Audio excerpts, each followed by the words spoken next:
industry in Kentucky was said to be the replacement for tobacco. Turns out that is not the case. Some say the industry is struggling. Candidates for Kentucky Agriculture Commissioner agree it is not in good shape. I talked with Republican candidate Jonathan Schell last week about the issue, and today WKYT's Jessica Umbro heard from Democrat Sierra Enlow, and she has both sides.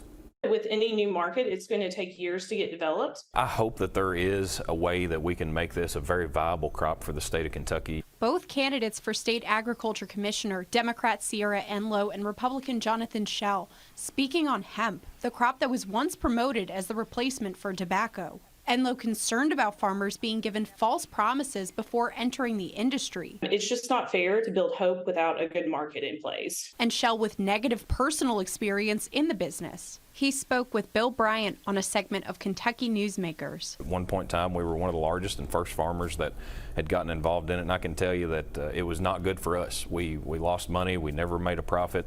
I'm here at Shaker Village on Pleasant Hill in Harrodsburg, and it is one of the stops on the Heritage Hemp Trail.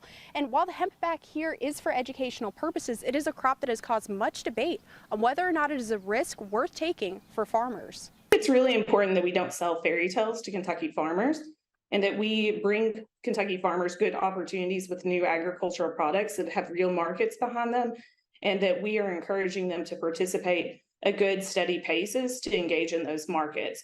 And while Enlow is focused on incentivizing farmers to enter the business, Schell is focused on protections in the aftermath. Picking yourself up after that happens is really tough, and so the thing that I want to focus on as we move into new markets in the state, if we ever have any others that come in, is just making sure that we have protections put in place for our farmers. In Harrodsburg, Jessica Umbro, WKYT.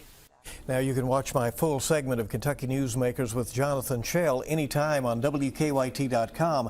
And Sierra Enlow will join me for this weekend's edition that will air Sunday morning at 10 on the CW Lexington and at 11:30 Sunday morning on WKYT.